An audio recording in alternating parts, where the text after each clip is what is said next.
प्यारा ॿारो, बाजी गुलबानू जी तरफ़ां तव्हां सभिनी खे भलीकार। तव्हां ॿुधी रहिया आहियो दिलचस्प अखाणियूं। अचो त अॼु जी अखाणी ॿुधूं ऐं लुत्फ़ अंदोज़ थियूं। यूसुफ ख्वाबनि जी ताबीर ॿुधाए थो। पैदाइश 41 बाब। खुदा के विसारींदो न आहे। यूसुफ इंतज़ार कंदो रहियो। हिकु हफ़्तो थी वियो, वरी हिकु ॿियो हफ़्तो थी वियो, 1 महीनो, 2 महीना ऐं वधीक वक़्तु गुज़री वियो। ऐं यूसुफ सोचियो, मुंहिंजी का बि ग़लती न आहे, पर तॾहिं बि मां कैद में आहियां। छा लाइ को मूंखे हितां ॿाहिरि नथो कढे? हिकु कैदी जेको आज़ाद थियो, हुन वञण वक़्तु यूसुफ सां वाइदो कयो त हू फ़िरौन सां यूसुफ बाबति ॻाल्हि कंदो, पर हू यूसुफ बाबति सभु कुझु विसारे वेठो। हुन खां पोइ 2 वॾा साल गुज़री विया, पर हिकु ॿियो बि हो जंहिं यूसुफ खे न विसारियो हो। खुदा हुन यूसुफ सां वाइदो कयो हो त हू हिकिड़ो वॾो हुकुमरान थींदो, ऐं हाणे खुदा पंहिंजो वाइदो पूरो करण शुरू कयो। फ़िरौन ख्वाब ॾिठो, पर को बि हुनखे इहो न ॿुधाए सघे थो त ख्वाब जो मतिलबु छा आहे। हू परेशान थी वियो। पोइ हुन नौकर खे जेको फ़िरौन जी ख़िदमत कंदो हो, ओचितो कुझु यादि आयो। मां हिकु अहिड़े माण्हू खे सुञाणा थो जेको ख्वाबनि जी ताबीर ॿुधाए सघे थो। यूसुफ हू कैद में आहे, पर हू मुजरिम न आहे। मां हुन जे बारे में माॻी विसारे वेठो हुअसि। जल्द इनखे मुंहिंजे अॻियां आंदो वञे। फ़िरौन जो हुकुम पूरो कयो वियो।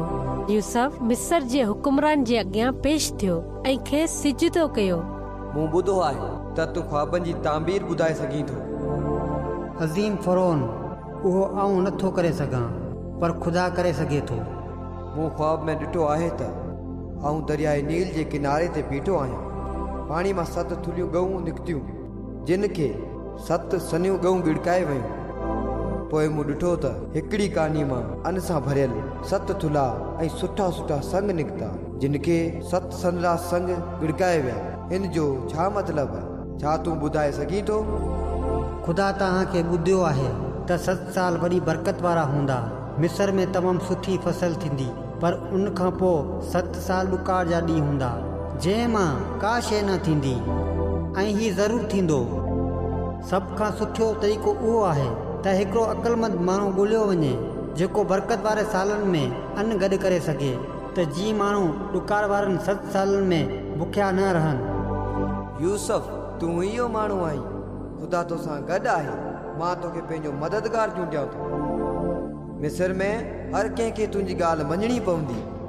उन तरीक़े सां यूसुफ उन मुल्क में बादशाह खां पोइ सभ खां वॾो ऐं ताक़तवर हुकुमरान बणिजी वियो।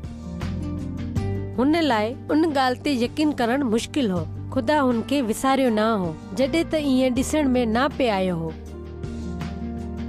हुन जा ॿाहिरि हुन सां नफ़रत कंदा हुआ। हू गुलाम थियण लाइ विकियो वियो ऐं पोइ कैद में विधो वियो, जॾहिं त हुन को ॾोह बि न कयो हो। मूं अंदाज़ो लॻायो आहे त यूसुफ 10 सालनि ताईं मुसीबतनि खे मुंहुं ॾींदो रहियो। उन में तव्हांखे हिमत मिलंदी। खुदा कंहिंखे बि नथो विसारे, तव्हांखे बि न। हुन ते यकीन करियो ऐं पंहिंजी ज़िंदगी में उन ते भरोसो करियो। तव्हां हैरान थींदा त खुदा यूसुफ जे ज़रिए छा छा कयो। उन करे तव्हां लाइ ज़रूरी आहे त तव्हां ईंदड़ ड्रामे खे ॿुधो। ठीकु आहे ॿारो, हाणे बाजी गुलबानो खे इजाज़त ॾियो। खुदा हाफ़िज़।